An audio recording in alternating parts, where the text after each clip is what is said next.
Next देखो question number 29। इसके अंदर दो पार्ट है बच्चा। फर्स्ट पार्ट देखिए हमारे पास गिवन है, the first and the last term of an AP are 17 and 350। मतलब है क्या इस बात का मतलब ये है कि फर्स्ट टर्म को आप ए बोलते हैं तो ए हमें गिवन है 17, और जो लास्ट टर्म है उसको हम बोलेंगे एल बोल सकते हैं या फिर ए एन, एक ही बात है। ए एन तब लिखते हैं जब हमारे को एन पता करना होता है, तो हम इसको ए एन बोल देते हैं कि इस एपी में एनएच टर्म क्या है 350, क्योंकि ये कोई ना कोई नंबर वाली टर्म तो रही होगी ना। ओके, अब देखो इसके अंदर क्या करेंगे हम। नेक्स्ट देखो अब इसके अंदर हम बोलेंगे, देखो रेस्पेक्टिवली, मतलब सीधी सी बात है कि आपको ए पता चल गया, ए एन पता चल गया, कंफ्यूजन नहीं होना चाहिए यहाँ तक। फिर हमें कह रहा है if common difference is 9। Common difference को हम डी से रिप्रेजेंट करते हैं, तो डी क्या है 9 है। हमसे कह रहा है how many terms are there, कितनी टर्म्स हैं। तो हमें ये जो nth टर्म लास्ट टर्म पता है ना, लास्ट टर्म को हम बोल सकते हैं कोई नंबर वाली टर्म तो रही होगी, ऐसे तो है नहीं, लास्ट टर्म में तो इनफाइनाइट एपी वाली है कुछ, इससे तो कुछ नहीं है। तो इसका मतलब इस लास्ट टर्म की हेल्प से हम क्या निकाल सकते हैं, एन निकाल सकते हैं। कैसे निकालेंगे, देखो भाई हमें पता है ए एन 350 है। ए एन का फॉर्मूला होता है a plus n minus one into d. वो कितना है 350। अब देखो ए पता है क्या, हाँ पता है ना 17, प्लस एन नहीं पता तो एन माइनस वन ऐसा ही रहेगा। डी कितना है 9, इसके इक्वल हो जाएगा 350 के। क्लियर है। अब देखो ये जो 17 है इसको यहीं रहने दो, और ये जो 9 है इसको अंदर मल्टीप्लाई करो, तो 9 n से मल्टीप्लाई हुआ तो प्लस का 9n हो गया, 9 माइनस वन से मल्टीप्लाई होगा तो माइनस का 9 हो जाएगा, दैट इज 350। ओके, अब देखो और 17 माइनस 9 कर लेते हैं, कांस्टेंट नंबर मल्टी आपस में सब्ट्रैक्ट हो जाएंगे, 9n तो वैसे ही रहेगा, तो 17 में से 9 को माइनस करेंगे तो कितना बचेगा 8 बचेगा प्लस का, इसके इक्वल हो जाएगा 350 के। अब मैं 9n इक्वल्स टू क्या लिख सकता हूँ 350 माइनस 8, तो जो 9n है उसकी वैल्यू क्या आ जाएगी 342, और n की वैल्यू कैसे निकालेंगे 342 में 9 का डिवाइड कर लेंगे। क्लियर है। अब देखो यहाँ पे डिवाइड तो हम बेसिकली कर सकते हैं 9 से, क्योंकि ऊपर वाले कंप्लीट नंबर डिवाइड जाएगा, क्यों जाएगा क्योंकि सम ऑफ डिजिट्स डिविजिबल बाय 9 है। 3 प्लस 4 7 प्लस 2 9, हाँ तो इसका डिवाइड 9 का डिवाइड करेंगे तो यहाँ पे n की वैल्यू क्या आ रही है हमारे पास 38 आ रही है। तो n क्या बताता है हमारे को, नंबर ऑफ टर्म्स बताता है, तो n तो हमें पता चल गया। फिर कह रहा है व्हाट इज देयर सम, मतलब आपके पास एक एपी ऐसे कि 17 से स्टार्ट हुई है और इसके लास्ट में लिखा हुआ है 350, और हमें इसका सम करना है। तो सम करने के लिए क्या करेंगे, देखो सर हमें पता होना चाहिए कि ये जो टर्म है कितने नंबर की है, तो हमने इसको तो पता कर लिया है 38 नंबर की है, 38th टर्म है, और बाकी ए और डी चाहिए सम के लिए, वो पता ही है। तो देखो यहाँ पे आप बोलोगे सम ऑफ एन टर्म्स का फॉर्मूला होता है n/2 2a plus n minus one into d. तो एक बच्चा बोला सर आपने एक रूल और बता रखा है कि n/2 A plus A N, ये भी तो होता है जब हमारे को लास्ट टर्म पता हो और फर्स्ट टर्म पता हो तब भी तो हम सम निकाल सकते हैं। मैंने कहा जरूर, तो इस वाले फॉर्मूले से हम कर लेंगे। करने को तुम अगर इससे करोगे बच्चा तभी आंसर सेम आएगा, बट ये कि थोड़ी सी कैलकुलेशन बढ़ जाएगी, ठीक है ना, कर लेना उससे भी। तो एस एन निकालने के लिए कितना, एन की वैल्यू की तरह क्या रखेंगे 38। देखो जब तक तुम्हें नंबर ऑफ टर्म्स नहीं पता तुम सम नहीं निकाल सकते हो। तो S38 क्या लिखोगे, S38 इज 38/2 ए प्लस, तो ए कितना है 17 प्लस ए एन कितना हो जाएगा A38 हो जाएगा, ध्यान से देखना। और A38 क्या है तुम्हारा, देखो n इक्वल्स टू 38, मतलब ये जो A38 है ये रहा, ए एन क्या था हमारा A38 था। ओके ठीक है, तो मैं यहाँ पे वैल्यू पुट करता हूँ 38 इससे 19, 19 आएगा क्या, 2 1 जा 2, हाँ 19 आएगा, और ब्रैकेट में हो जाएगा 17 प्लस 350, प्लस कर लो 19, और इसमें 70 367 आ जाएगा। अब इसको कर दो 19 से मल्टीप्लाई, 367 को क्या कर लेते हैं 367 को 19 से मल्टीप्लाई, तो हमारा जो आंसर आ रहा है वो कितना आ रहा है 6973। क्या बात क्लियर हुई भाई, कोई डाउट किसी को, अगर कोई भी डाउट हो तो कमेंट करके जरूर पूछना। वीडियो पसंद आ रहा है तो लाइक करना, अपने दोस्तों के साथ शेयर करना तो बिल्कुल ही मत भूलना, ओके ना। सब्सक्राइब भी नहीं करते यार तुम चैनल को, कोई नहीं। नेक्स्ट देखो second part, the first and the last term of an AP. आपके पास एक एपी है जिसकी फर्स्ट टर्म पता है और लास्ट टर्म, तो अब मेरे बच्चे बोलेंगे देखो सर फर्स्ट टर्म को तो हम बोलेंगे ए, जो हमारी क्या है -5, और लास्ट टर्म है उसको हम बोलेंगे ए एन, क्योंकि कोई ना कोई नंबर वाली टर्म तो वो रही है रेस्पेक्टिवली, मतलब पहली टर्म फर्स्ट को रिप्रेजेंट करिए, सेकंड लास्ट टर्म। फिर हमें कह रहा है if the sum of their, if the sum of the terms of an AP is 120। तब जितनी भी इस एपी में टर्म्स है, तो हमारे को पता है ना इसमें एन टर्म्स है क्योंकि हमने एनथ टर्म माना है लास्ट वाले को, तो एस एन भी हमें गिवन है कितना 120। Find the number of terms, number of term बताइए एंड कॉमन डिफरेंस। अब क्वेश्चन थोड़ा सा चेंज हो गया, कैसे बच्चा, पिछले वाले क्वेश्चन में भी यही पूछ रहा था, नंबर ऑफ टर्म्स पूछ रहा था और सम पूछ रहा था, बट अब की बार हमें सम गिवन है। अब तुम अगर ए एन का फॉर्मूला लगाने गए, ध्यान से देखना, ए एन का फॉर्मूला होता है a plus n minus one into d. तो ए एन तो तुम्हारा 45 है, ए तुम्हारा -5 है, प्लस एन तुम्हें नहीं पता, तो n minus one into d हो जाएगा। तो ये हो जाएगा 45, ये -5 इधर आएगा तो +5, किसके इक्वल हो जाएगा, n minus one into D के। तो आप यहाँ पे लिखोगे n minus one into D किसके इक्वल हो गया, 50 के। तो ये आपके पास एक इक्वेशन आ गई, ना तो तुम्हें n पता है ना तुम्हें d पता है। क्लियर है यहाँ तक? अब क्या करेंगे, मैंने कहा अब Sn का फॉर्मूला लगा दो। किसका फॉर्मूला लगा लेते हैं, Sn का। तो देखो Sn का फॉर्मूला क्या होता है, Sn का फॉर्मूला होता है n/2 2a plus n minus one into d. तो एक बच्चा अचानक आया और बोला सर ये नहीं लगाऊंगा मैं, क्योंकि मुझे जब तक ए एन पता है तो मैं क्यों लगाऊं ये। मैंने कहा ठीक है भाई। तो उसने कहा S N equals to n/2, मैं लगाता हूँ ये वाला a प्लस ए एन। मैंने कहा लगा दो। देखो ये वाला लगा सकते हो, कोई दिक्कत नहीं है। यहाँ पे n minus one into D की वैल्यू पता करोगे, पुट कर दोगे, ए की वैल्यू पुट कर दोगे और एस एन की कर दोगे तो हो जाएगा। इससे भी हो जाएगा, ए एन पुट कर दो, ए पुट कर दो, एन आ जाएगा। तो एस एन पता है क्या, हाँ सर एस एन पता है ना, कितना 120 पता है, वेरी गुड। n/2 नहीं पता, a पता है हाँ -5, प्लस ए एन पता है हाँ 45 है। ठीक है, ये 2 उधर ले जाओ। तो यहाँ से देखो, यहाँ लिख देता हूँ पहले मैं, 120 किसके इक्वल आएगा, n/2। ये आपका हो जाएगा -5 प्लस 45 कितना, 40, और 2 से 40 कैंसिल हो जाएगा 20 टाइम। तो ये हो गया 120 इक्वल्स टू 20n। तो n की वैल्यू क्या हो गई, 120 डिवाइड बाई 20 दैट इज 6 हो गया ना, 0 से 0 कैंसिल, 2 से 1 कट गया 6 टाइम। अब जब तुम्हारे पास n आ गया तो d निकालने के लिए इक्वेशन 1 में पुट कर दो। तो put n equals to 6 in equation 1। तो आप लिखोगे 6 minus 1 into d equals to 50। ये हो गया 5d इक्वल्स टू 50। तो आपका जो d है वो कितना आ जाएगा बच्चा, 50/5 दैट इज 10। तो कॉमन डिफरेंस तो 10 आ गया। और तुमसे क्या पूछा था, find the number of terms. तो इसमें कितनी टर्म्स है, 6 टर्म्स है। देखो बच्चा आप ये वाला फॉर्मूला भी लगा सकते हो, मैं इसको कलर कर देता हूँ क्योंकि ये मैंने लगाया नहीं है अभी। 2 फॉर्मूले होते हैं, मैं तुम्हें यही समझा रहा हूँ कि कैसे लगाने। क्लियर? देखो कैलकुलेशन कम हो जाती है कई बार। नेक्स्ट देखो question number 30। If the sum of first n terms of an A P is 4n minus n square. देखो भाई साहब, sum of first n terms को हम एस एन बोलते हैं, वो हमें दे रखा है 4n minus n square. Okay, what is the first term, what is the sum of first 2 terms. देखो फर्स्ट टर्म को हम बोलते हैं ए। क्या बात क्लियर है सबको? यहाँ लिख देता हूँ। देखो तुम फर्स्ट टर्म को क्या बोलोगे, फर्स्ट टर्म तुम्हारी होती है a. Okay, sum of first 2 terms, sum of first 2 terms, इसको हम बोलते हैं S2। क्या बोलते हैं, S2। What is the second term, मतलब हमसे सेकेंड टर्म पूछ रहा है, सेकेंड टर्म को हम क्या बोलते हैं, बहुत ईजी सा क्वेश्चन है, डरो मत, A2 पूछ रहा है। Okay, similarly find third, 10th and nth term. हमें थर्ड टर्म भी पूछ रहा है, 10th टर्म भी पूछ रहा है और nth टर्म भी पूछ रहा है। ठीक है, अब बात ये आती है सर बस सिचुएशन तो ये गिवन है हमारे को, मतलब एक इन्फॉर्मेशन तो यही गिवन है। मैंने कहा देखो ये एक वेरिएबल के ऊपर डिपेंड है, Sn equals to 4n minus n square.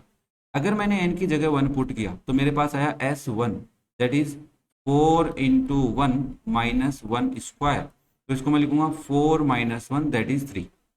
जो आपका S1 होता है ये क्या कहता है, सम ऑफ 1 टर्म्स। और 1 टर्म का सम मतलब क्या हो गया, ए ही हो गया ना। फर्स्ट टर्म का सम क्या होता है, फर्स्ट टर्म ही होती है, ए होती है। तो इसका मतलब ए तो आ गया, it is your first term. Clear है यहाँ तक? अब अगर मुझे n की जगह 2 पुट करना हो तो मेरे पास क्या आएगा, सम ऑफ 2 टर्म्स आएगा। तो मैं उसको क्या लिखूंगा, 4 इंटू 2 माइनस 2 स्क्वायर, 4 2 जा 8 माइनस 4 दैट इज 4। तो आपके पास जो S2 आया वो कितना आया बच्चा, 4 आया। S2 क्या होता है, S2 होता है first term plus second term that is your S2। तो मैंने A1 प्लस A2 लिख दिया। अब मुझे A1 पता है कितना है, 4 है, तो सॉरी 3 है। तो मैं यहाँ पे लिखूंगा 3 प्लस A2 इज 4। तो मेरे पास A2 कितना आ जाएगा, 4 माइनस 3 दैट इज 1। तो मेरे पास सेकेंड टर्म भी आ गई। ध्यान से देखो, उसने कहा what is first term, what the sum of 2 terms. तो sum of 2 terms 4। What is the second term, second term मेरी आ गई 1। क्या यहाँ तक बात क्लियर हो पा रही है? घबराने की जरूरत नहीं है। देखो अब मुझे क्या करना है, हमें कह रहा है फाइंड द थर्ड टर्म। अब एक बात बताओ, जब तुम्हें पता है कि फर्स्ट टर्म क्या है मेरी, ध्यान से देखना, एक बार थोड़ा सा लॉजिक समझाता हूँ, करने को अलग तरीके से भी कर सकते हैं। मुझे पता है कि A1 मेरा कितना है 3, A2 कितना है 1। जब मुझे A1 पता है, A2 पता है, तो मैं D बता सकता हूँ दैट इज और A2 माइनस A1 होता है। तो आप बोलोगे 1 माइनस 3 कितना आ गया, -2। और जब तुम्हें थर्ड टर्म लिखनी होती है तो तुम क्या लिखते हो, a + 2d लिखते हो कि नहीं लिखते, या थर्ड और सेकेंड टर्म में d ऐड कर दो, वो लिख दो। मैंने कहा ठीक है भाई, a मेरा 3 है, +2 × -2 कर लेता हूँ d की वैल्यू, तो हो जाएगा 3 - 4, तो आंसर क्या आ गया, -1। तो मेरी जो थर्ड टर्म आई है वो क्या आ गई, -1। अब मुझसे कह रहा है 10th टर्म बताओ। मैंने कहा देख सीधी सी बात ये है कि a10 निकालना है, तो a10 को मैं लिख सकता हूँ a + 9d। किससे लिख रहा हूँ मैं, an = क्या होता है, a + n - 1 × d होता है बच्चा। ठीक है, देखो जब भी आपको एपी की कोई भी टर्म पूछे तो आप बस दो चीजों पे फोकस करो, ए और डी पे। ठीक है ना, तो मैंने ए पे और डी पे फोकस किया, मेरे पास A1 आया, A2 आया, डी आ गया। डी आते ही मैं सारी टर्म लिख के दे सकता हूँ। ए कितना है मेरा, 3 + 9 × -2, हो जाएगा 3 - 18, और ये हो गया -15। तो 10th टर्म क्या है इसकी, -15। अब तुम्हें क्या कह रहा है वो, nth टर्म बताओ ना, एंड द nth टर्म। तो nth टर्म को क्या लिखोगे तुम, an = nth term is an = a + n - 1 × d। रख दो भाई, an इज 3 + n - 1 × -2। सोल्व करो। 3, देखो ये जो -2 है प्लस n से मल्टीप्लाई होगा तो माइनस का 2n, -2 -1 से मल्टीप्लाई होगा प्लस का 2। आंसर क्या आ गया, 5 - 2n। ये आपका हो गया nth टर्म, an, जिसको हम क्या बोलेंगे, nth टर्म। उम्मीद कर रहा हूँ क्वेश्चन समझ में आया। दोबारा समझा देता हूँ आपको, क्या गिवन था, सम ऑफ n टर्म्स गिवन था। तुमसे फर्स्ट टर्म पूछा, सम ऑफ 2 टर्म्स पूछा, सेकंड टर्म पूछा, तो मैंने उसका तुम्हें मतलब समझाया। देखो Sn और an जब भी गिवन होते हैं तो आप n की वैल्यू पुट करके S1 निकाल सकते हो, S2 निकाल सकते हो, S3 निकाल सकते हो। तो तुम्हें ये थोड़ा सा पता होना चाहिए कि S1 का मतलब होता है sum of one term, that is A1। ठीक है, क्लियर है। अभी भी अगर कोई डाउट किसी बच्चे को रह गया हो तो कमेंट करके पूछ सकता है। वीडियो पसंद आ रहा हो तो लाइक करो, अपने दोस्तों के साथ शेयर करो।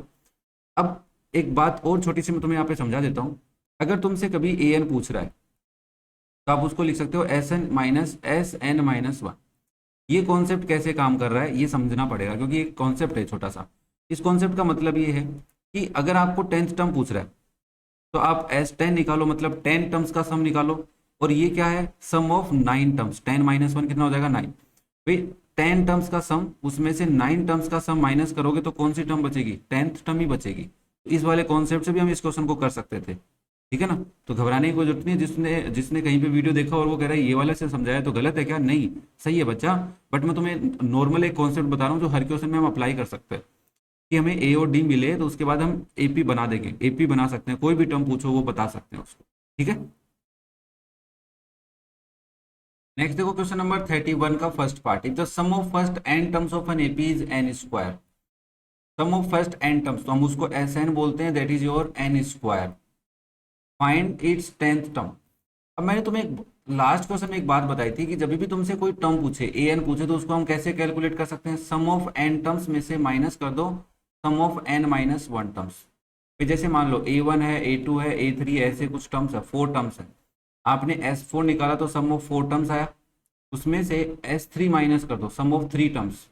तो ये देखो ये 3 टर्म्स है ना, इसको क्या लिखोगे, a1 + a2 + a3 + a4 लिखोगे S4 को तो। और उसमें से माइनस कर रहे हो a1 + a2 + a3, छोटे से कॉन्सेप्ट में समझा रहा हूँ। तो देखो माइनस करोगे तो 1 2 3 ये कट जाएंगे, तो क्या बचेगा तुम्हारे पास, ओनली a4 बचेगा। तो फोर्थ टर्म निकालने के लिए क्या करना पड़ा, फोर्थ टर्म से स्टार्ट करना पड़ा और थर्ड टर्म पे खत्म करना पड़ा, मतलब उसको सेपरेट करना पड़ा। तो उस कॉन्सेप्ट से हम डायरेक्ट निकाल सकते हैं। अब या तो हम ऐसे निकालें, और अगर हम ऐसे नहीं निकाल रहे हैं तो कैसे निकाल सकते हैं, सीधा सा कॉन्सेप्ट है, सर आप ए और डी निकालो पहले और उससे कर लो। तो हमने कहा ठीक है। देखो भाई हम कहेंगे since nth term of an AP, if we have the sum, then we can write Sn - n - 1, put n equals to 10। देखो यहाँ पे 10 पुट कर रहे हैं तो क्या हो जाएगा, A10 इक्वल में S10 माइनस S10 - 1, जिसको आप लिख सकते हो A10 equals to S10 minus S9। देखो आपको S10 पता है क्या, Sn पता है तो हम S10 निकाल सकते हैं। तो हम यहाँ पे लिखेंगे, देखो ये हो जाएगा 10²। ठीक है ना, क्योंकि n² है तो 10² माइनस S9 को क्या लिख सकता हूँ मैं, 9²। देखो भाई यहाँ पे साइड में करके दिखाता हूँ, Sn आपको गिवन है n², तो अगर आप n की जगह 10 पुट करोगे तो S10 क्या हो जाएगा आपका 10², दैट इज योर 100। ठीक है, और जब आप n की जगह क्या पुट कर रहे हो, 9 पुट कर रहे हो, तो S9 क्या हो जाएगा आपका 9², दैट इज योर 81। तो यहाँ पे आप लिखेंगे तो क्या लिखेंगे, 100 - 81। 100 में से 81 माइनस करेंगे, क्या आ गया 19। तो आपका जो 10th टर्म आ गया वो क्या आ गया 90। ये थोड़ा सा जल्दी हो जाता है क्वेश्चन इस तरीके से करोगे तो ए और डी निकाल के करोगे तब भी क्वेश्चन हो जाएगा, घबराने की जरूरत नहीं है, बट इसको समझना। नाउ हमें कह रहा है if a n is 3 minus 4n so that A1 A2 A3 form an AP also find S20। देखो आपको जब ए एन पता है तो A1 A2 A3 तो हम फाइंड आउट कर सकते हैं। हाँ सर कर सकते हैं। तो आप सबसे पहले बोलेंगे देखो भाई ए एन हमें क्या गिवन है 3 माइनस 4n, तो हमारा जो A1 होगा वो क्या होगा 3 minus 4 into 1 that is 3 minus 4 minus 1। और फिर हम A2 निकालेंगे तो n की जगह 2 पुट करेंगे, 3 माइनस 4 इंटू 2 हो जाएगा, इट इज 3 माइनस 8 क्या आ गया -5। फिर हम A3 निकाल लेते हैं क्योंकि हमें 3 पूछा ना, 3 तक ही पूछा है, तो आप क्या लिखोगे 3 माइनस 4 इंटू 3 हो जाएगा 3 माइनस 12 ना, और ये आएगा माइनस का 9।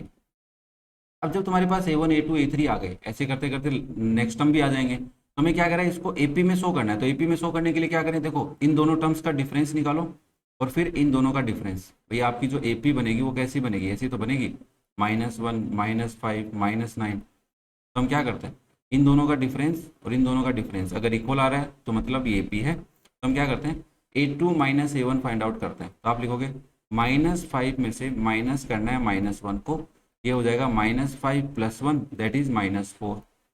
फिर A3 में से क्या माइनस कर लो A2, तो A3 क्या है -9, उसमें से माइनस कर दो -5 को, तो आप लिखेंगे -9 + 5 ये कितना हो गया -4। तो आप कहेंगे since A2 minus A1 is equals to A3 minus A2, तो -1 -5 -9 आर इन AP, ये हमारे क्या है AP में है। अब हमने ये तो प्रूव कर दिया कि AP में है, हमें S20 फाइंड आउट करना है, तो हम SN लिखेंगे क्या आएगा n/2 2a plus n-1 into D. देख बच्चा मैं फिर तुम्हें कह रहा हूँ इससे भी कर सकते हो और आप डायरेक्ट A10 निकाल के भी कर सकते, सॉरी A20 निकाल के भी कर सकते हो, ठीक है ना। तो मैं इससे ही कर लेता हूँ, मैं यहाँ पे लिखूंगा देखो भाई n/2 मतलब S20 निकालना है तो ये हो जाएगा 20/2 2 इंटू ए क्या है मेरा फर्स्ट टर्म, देखो ये रही first term -1 plus 20 - 1 into D कितना आया था मेरा, डी आया था -4, यहाँ पे लिख दो -4। ओके तो ये हो जाएगा 10, 20 में 2 का डिवाइड, ये हो जाएगा -2 प्लस का 19 इंटू -4। क्लियर है क्या, यहाँ तक कुछ नहीं किया। देखो बच्चा 20 में से 1 माइनस किया 19 आ गया। ओके और 2 इंटू -2 कर दिया, ठीक है। 19 को 4 से मल्टीप्लाई करना पड़ेगा है ना, और कुछ नहीं करना, तो इसको करोगे 10 -2, देखो प्लस इंटू माइनस माइनस हो जाएगा, 19 4 जा 76, तो आंसर आएगा 10 इंटू -78, और -78 से किसी को मल्टीप्लाई करोगे तो कितना आएगा -780 आएगा सर। कितना आ गया -780। क्लियर है सबको, कोई डाउट? ठीक है, हमसे AP में शो करवाया था और S20 पूछा था, ये आपका 20 है, मतलब सम ऑफ फर्स्ट 20 टर्म्स। नेक्स्ट इसमें थर्ड पार्ट देखो, in an AP if SN is this find the AP। अब ये जो क्वेश्चन है ना ये बड़े आराम से करना पड़ेगा अपने को। कैसे? क्योंकि अगर आपने इसका फर्स्ट पार्ट देखा था, देखो ये फर्स्ट पार्ट था the sum of first 10 terms of an AP और फाइंड 10th टर्म, है ना, तो ये वाला हमने प्रोसेस लगाया था। अब मैं इस क्वेश्चन में तुम्हें क्या समझाऊंगा कि A और D से कैसे निकालते हैं। देखो सॉल्यूशन में आप सबसे पहले बोलेंगे कि सर हमारे को SN क्या गिवन है n इंटू 4n + 1। अगर हम n की जगह 1 पुट करते हैं तो S1 क्या आएगा हमारा, n की जगह 1 करना है सर, तो मैंने कहा ठीक है बच्चा 1 इंटू 4 इंटू 1 + 1, ठीक है। तो आप इसको लिखोगे 1, ये हो जाएगा 4 + 1, तो आंसर आ गया 5। 4 + 1 5 इंटू 1 5। अब अगर मैं n की जगह 2 पुट करता हूँ तो क्या आता है मेरे पास S2 आता है। तो S2 कैसे निकालेंगे 1 सॉरी 2 ब्रैकेट में 4 इंटू 2 + 1 करके, ये n की जगह 2 पुट कर लो ना, इसमें n की जगह 2 पुट किया 4, फिर n की जगह 2 पुट किया, तो ये 2 तो बाहर रहेगा, ये 4 2 जा 8 + 1 हो जाएगा, तो ये क्या हो गया 2 इंटू 9 दैट इज 9 2 जा 18। ये आपके पास आ गई सेकेंड टर्म। देखो हमें पता है कि since S1 is A1 first term, तो वो क्या है हमारा 5। S2 क्या होता है A1 + A2 होता है दैट इज 18। ये दो बातें हमें पता है, सम ऑफ टू टर्म्स का मतलब A1 + A2। हमें पता चला कि A1 + A2 किसके इक्वल है 18 के। पुट A1 की वैल्यू, A1 कितना है तुम्हारा 5 है, तो यहाँ पे लिखोगे 5 प्लस ए टू कितना हो जाएगा तुम्हारा 18। तो ए टू निकालोगे तो क्या लिखोगे 18 माइनस 5, और 18 में से 5 माइनस करेंगे क्या आएगा 13। तो ए टू भी आ गया, ए वन भी आ गया। जब तुम्हें ए वन और ए टू पता है तो डी निकाल सकते हो ना, common difference. Common difference D क्या होता है, सेकेंड टर्म में से फर्स्ट टर्म माइनस करना, तो d is a two minus a one. कर लो भाई, 13 में से 5 को माइनस कर दो तो क्या आएगा 3 और 2 8, तो डी की वैल्यू क्या आ गई 8 आ गई। अब तुम्हें किसी एपी में फर्स्ट टर्म पता है और डी पता है तो एपी लिख सकते हो। हाँ सर एपी लिख सकते हैं, तो एपी क्या हो जाएगी, एपी की फर्स्ट टर्म क्या है 5 है, सेकेंड टर्म 13 है, थर्ड टर्म कैसे निकालेंगे सर, देखो सेकेंड टर्म में डी को ऐड कर दो हो जाएगा। मैंने कहा ठीक है भाई, 13 प्लस 8 21 हो गया, बात समझ में आई। और मैंने तुम्हें कहा चलो फोर्थ टर्म और निकाल के दिखाओ, तो क्या करोगे ए थ्री प्लस डी लिख दोगे, थर्ड टर्म में एक बार डी ऐड और कर दोगे तो 20 प्लस 8 कितना हो जाएगा 29। अब एक बच्चा सोच रहा है यार मैंने तो सर ये पढ़ा था ना, ए फोर तो ऐसे निकालते ना ए प्लस थ्री डी से। मैंने कहा बात तो वही है, देख ले ए कितना बचा तेरा 5 प्लस 3 इंटू डी कितना है 8, तो 5 प्लस 8 3 24 कितना है 29। या तो भाई प्रीसीडिंग टर्म में डी ऐड कर दो या फिर ऐसे निकाल लो। तो मैंने नॉर्मल तरीके से निकाला, तो आपकी एपी क्या बन गई बाबा, तो एपी क्या बनी है आपकी, तो आपकी जो एपी बनी है वो एपी बनी है 5 13 21 29 इनफाइनाइट टर्म्स तक। क्लियर हो पा रहा होगा, कोई डाउट नहीं बच रहा होगा। फिर भी तुम्हें लगे कि यार कुछ डाउट है, कुछ चीज़ें समझ में नहीं आ रही, कमेंट करो। वीडियो पसंद आ रहा है तो लाइक करो, दोस्तों के साथ शेयर करो यार। तो वो एक मोटिवेशन हमारे लिए है कि तुम कमेंट कर दो प्यारा सा, और चैनल को सब्सक्राइब कर लो। बस ऐसे ही तुम्हारा प्यार और सपोर्ट बनाए रखो। Thank you.